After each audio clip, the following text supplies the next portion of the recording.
I'm waiting for the bombers.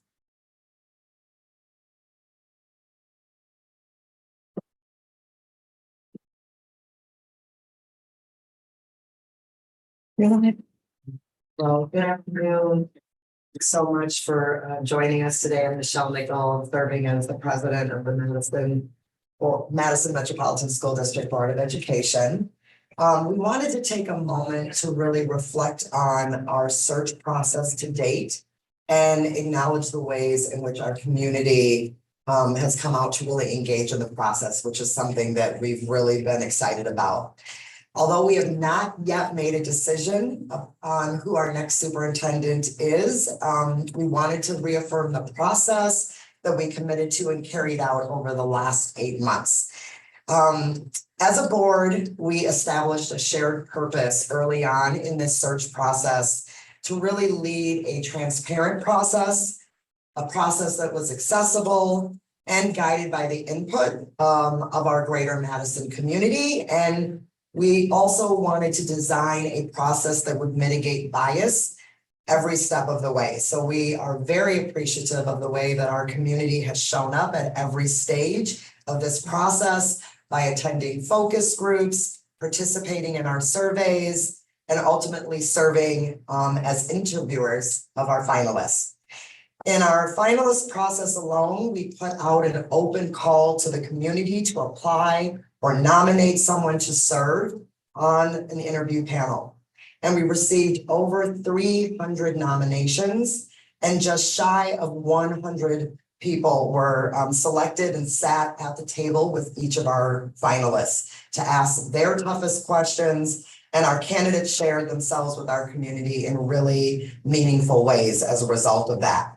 We are especially proud of the way student voice guided our process and the ways in which we eliminated barriers to participation in this process. These were unprecedented efforts for us compared to previous searches, and as a board, we have a rich body of information to support our decision making. So I do want to thank also you all, our local media, for helping to inform the community about our process and to make sure that folks could find our survey links, understand kind of what was happening in the process, and we really value you along the way. Before I hand it over, I just want you to know that as a board, we are feeling really fortunate to be in the position that we're in. We had a very hard decision narrowing our pool down to 3. And we are really confident that the 3 finalists who came before our interviewers were very competent and qualified to do so.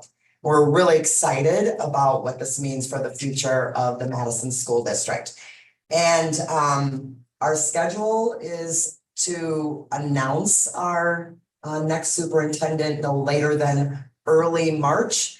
And I'm going to have Monica Santana Rosen, who's the CEO of Alma Advisory Group, also share a bit from the search perspective. Thank you. Hi, everyone. I'm Monica Santana Rosen. I'm the CEO and founder of Alma Advisory Group. Alma is a mission-driven business.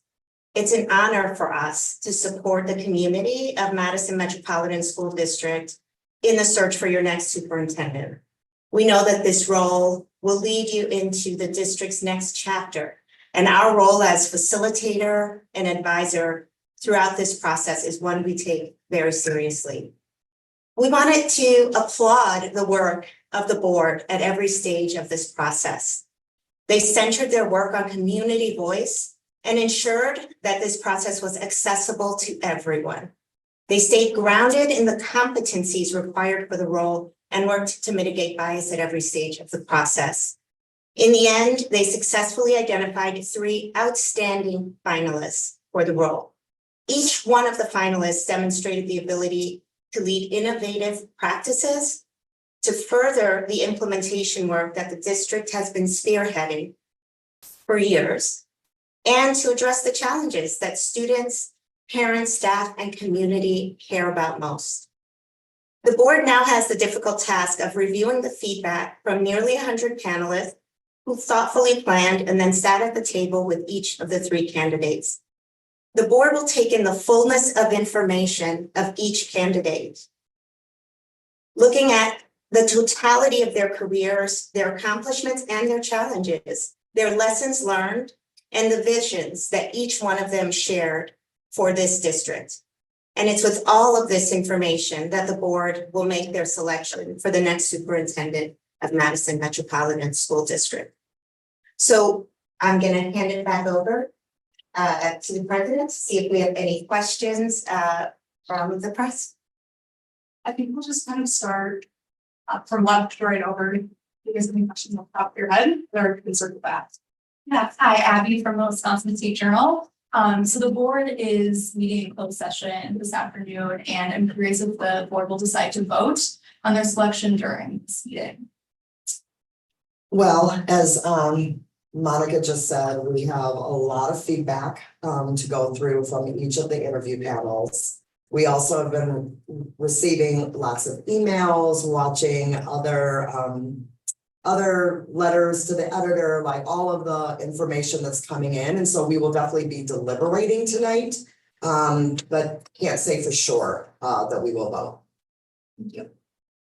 Abigail from ISMIS. I'm just curious, like, obviously we're having this press conference now, but the decision has not been made. Kind of like, why now? Is this because there's been criticism about not a lot of information, and why like some of the interviews have not been public? Is that kind of why you're holding this press conference now?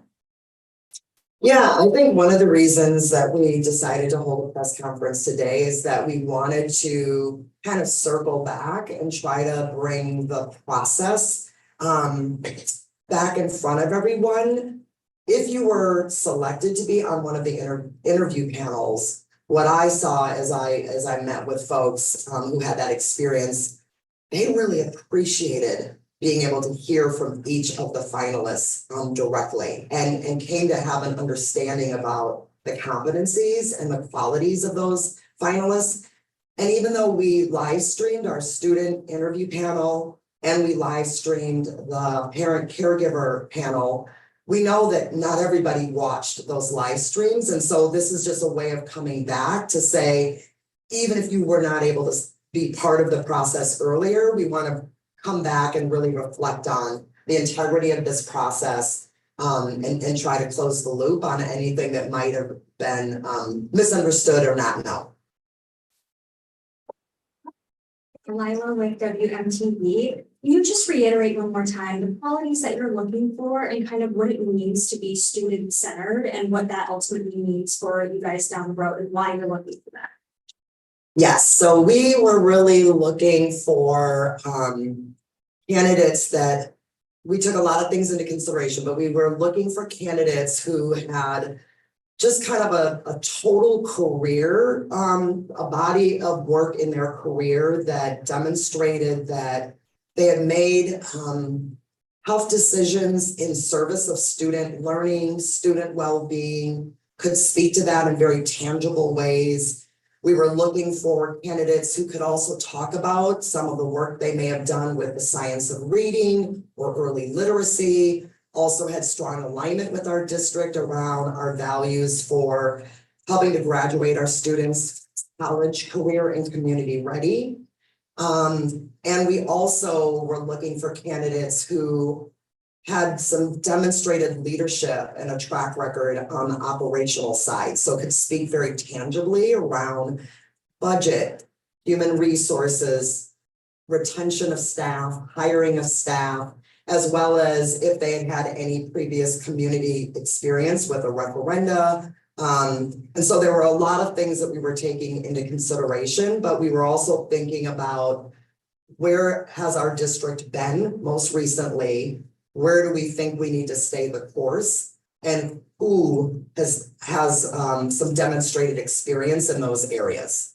What are some of the problems that our district has seen that you're actively trying to address with this new superintendent hire?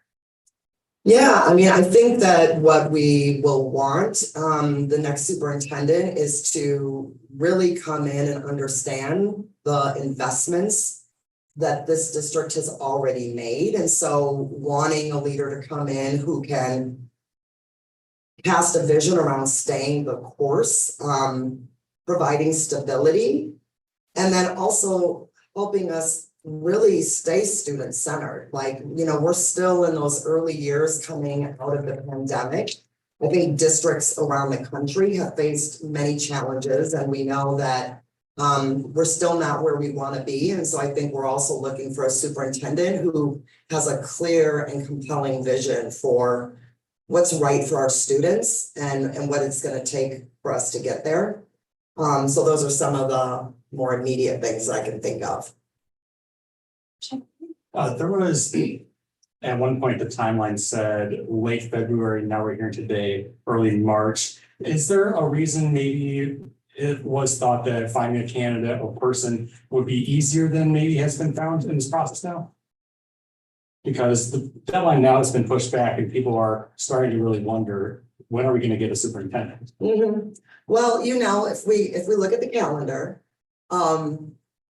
early March is like literally just around the corner. So we're talking about a matter of days from the end of February. So what we want to do is be thoughtful about, once we have made a selection and go into extending an offer, right? Giving ourselves and our finalists enough time to really negotiate and talk about the most thoughtful set of conditions that will bring our next superintendent here. So we want to make sure that we enter that, thoughtfully. And I'm sure that we will have an announcement. It will be no later than early March. So end of February, early March, it's No, I very didn't close. mean to say that they're not close by. It Yeah. just means as though maybe there's been more thoughtfulness kind of put into this process is what I'm trying to get. Oh, Right. well, I feel like we're kind of on track with our timeline. We're going into our closed session tonight to really look at all of the feedback, to have our deliberation. And the hope is that the board will be feeling unified and have consensus around who we think we would like to extend an offer to. Is there anything you would add? No, that's exactly right. Okay. I'm good. Ava? Yeah, so Monica, you mentioned that some of the candidates, or all of the candidates, they've had challenges throughout the career, as anyone does. How do you take those into consideration when choosing a finalist? When is it cross over to, oh, maybe this is too big of a challenge that, Yeah, it's an excellent question, and we're in a particular context and time where many change agents are gonna face some sort of public critique resistance out there. What the board really looked for was, we want to understand their whole career, not just a snippet in time, but everything they've accomplished leading up to this moment, and what they reflect on, what they have to say about that period of time, what they've learned along the way, all of those things. The candidates also gave us a number of references, recommendations, and the results of their work really spoke for themselves. So at the end of the day, you have to take the whole picture into consideration. And the three finalists that we had all met the bar, and we're all at a place where the board said, we want our community to get to meet them and tell us what they think.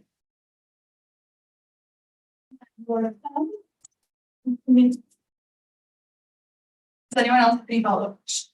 Yes, I have one more. Awesome, we're gonna go back to this after. So I'm wondering about the decision to only have two of the panels be live streamed or open to the public. And it sounds like, I think you said more than 100 people were participating as interviewers. Can you talk about the public's right or interest to be part of those conversations and how you balance that? Sure. So ultimately, I think we had something like 9 hours of interviews that each finalist was participating in. And our panelists are also kind of involved, selecting the questions that they want to ask.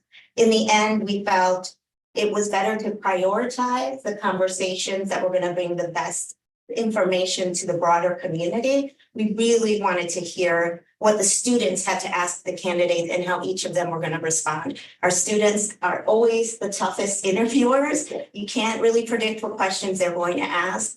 And they're always really thoughtful. So ultimately, the board prioritized students and parents as those who really are the closest and have a lot at stake, and giving them the opportunity to have that platform and share it with the rest of the community.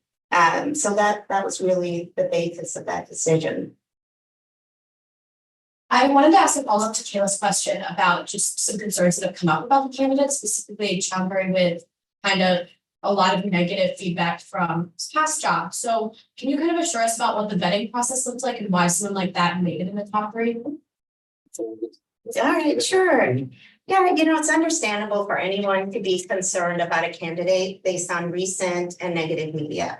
And in assessing any candidate, it's our responsibility to take, as I mentioned earlier, the totality of a person's career and to seriously understand the basis of successes as well as any criticism that may have arisen. In the end, for each of the three candidates, the board took a holistic view of their backgrounds and their experiences. Everybody has challenges that they've encountered. We looked at each of those along the way. We looked at the results on the job that they had, the results they've had for students and for student achievement. We spoke with their references. We spoke with members of the communities that they came from. And we looked very comprehensively at the press. And actually, yes, there were some critiques out there, but there was also a great deal of support for each of the candidates and even a countering of some of the negative narrative that was out there.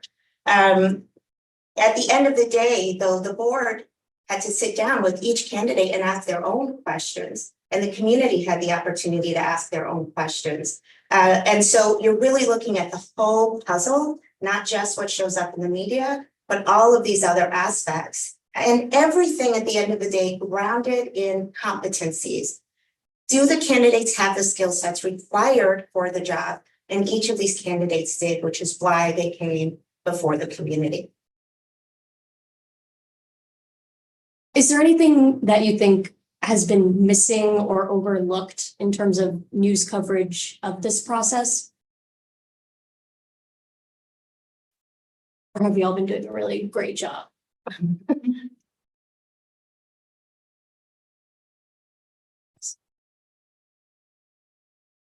Yeah, I was just trying to, that's a great question. I think based on the opportunities for community input, I think you all covered that and, yeah, I think our process is different from previous processes. So there have been previous searches where the finalists spent like a day in the district, which our finalists did as well. But I think the accessibility of that it felt different this time around. And so, I think to the extent that we felt like we wanted to run a high quality hiring process where the candidates or the finalists could really be interviewed thoughtfully by each of these interview panels. We know that there was some aspects of the day in the district that probably didn't feel as open to everyone. But I think what we did share, you all helped cover and explain well. And it's part of the reason why we're here today is to just kind of circle back and reflect on that process. Any other questions? And before we completely wrap up, I know there's one question that especially broadcast journalists will want. Monica, do you mind spelling your first and last name and then your title? Absolutely, thank you. So it's Monica Santana Rosen. First name is Monica. Santana is Santana. Rosen is Rosen. And I'm the CEO of Alma Advisory Group. Thank you guys. Michelle, I think they know you, but. Want to add in it? Nichelle Nichols, board president. Nichelle is N like Nancy, ICHELLE, Nichols, NICHOLS. I know it seems silly, but it helps out. No, you know, I'm You're used to it. surprised we didn't start with that. Well, thank you all so much. Really appreciate you all coming out. Yes, thank you so much.